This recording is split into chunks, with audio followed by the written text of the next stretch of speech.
시청자 여러분 안녕하십니까?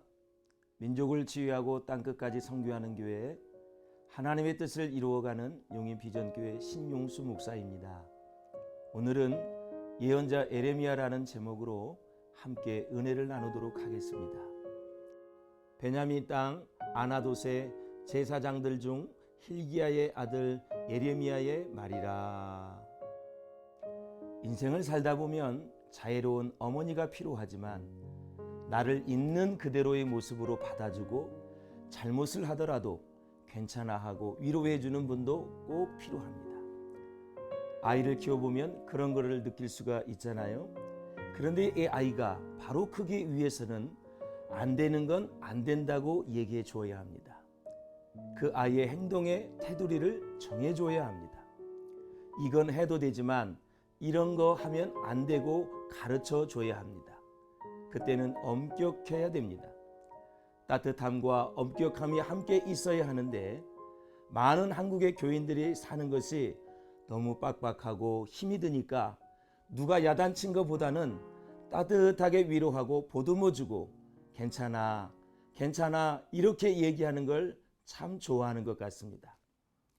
그러나 우리가 하나님의 백성으로 지음을 받기 위해서는 하나님의 마음이 어디에 있는지를 이해하고 그래서 그 마음을 가장 잘 얘기해 주는 사람들이 바로 예언자라고 할 수가 있습니다.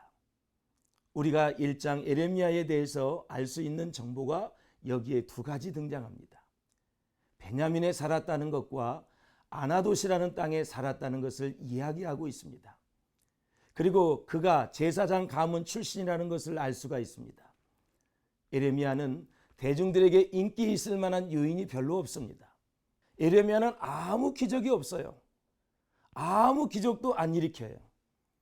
에레미야는 사람들에게 존중받기보다는 따돌림을 당하고 붙잡혀서 매를 맞고 동족들에게 모욕을 당하고 감옥에 갇히고 또 애굽으로 끌려가기도 하고 그러니까 그 시대의 고통스러움을 온몸으로 겪어낸 그런 사람이라고 할 수가 있겠습니다. 자, 에레미야가 예언을 하던 때는 느부갓네살에게 반기를 들었던 그 시드기야의 두 눈은 뽑힌 채 바벨론의 포로로 잡혀왔고 그의 아들들은 처형을 당했고 이스라엘의 성전과 왕궁들은 완전히 허물어졌을 때입니다. 이렇게 이스라엘의 슬픈 역사가 진행되고 있을 때 바로 그때가 에레미야가 예언을 하고 있던 때입니다. 요시야 시대의 부름을 받아 시드기야 때 나라가 망한 이후까지 정말 비운의 예언자라고 얘기할 수 있습니다. 나라가 망하는 걸 자기 눈에 보여요. 이렇게 하면 망한다. 아무리 이야기를 해도 귀에 기울이지 않습니다. 결국 망해가지고 나라가 사라져버리는 그 고통을 보니까 에레미야가 그것 봐라.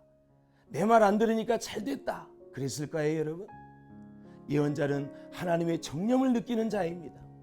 그래서 예언자 예레미야의 모든 삶을 가지고 그를 눈물의 예언자라고 말하는 것입니다.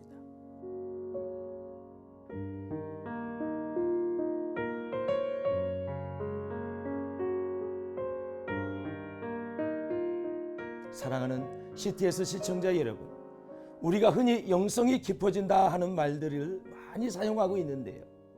영성이 깊어지는 게 어떤 것일까요? 다시 얘기하면 하나님의 마음에 내 마음을 조율해가는 과정인 것입니다. 그래서 내 마음이 하나님의 마음에 조율되어서 나의 말과 행동이 드러날 때 바로 그게 영성적 삶이라고 얘기할 수 있겠습니다.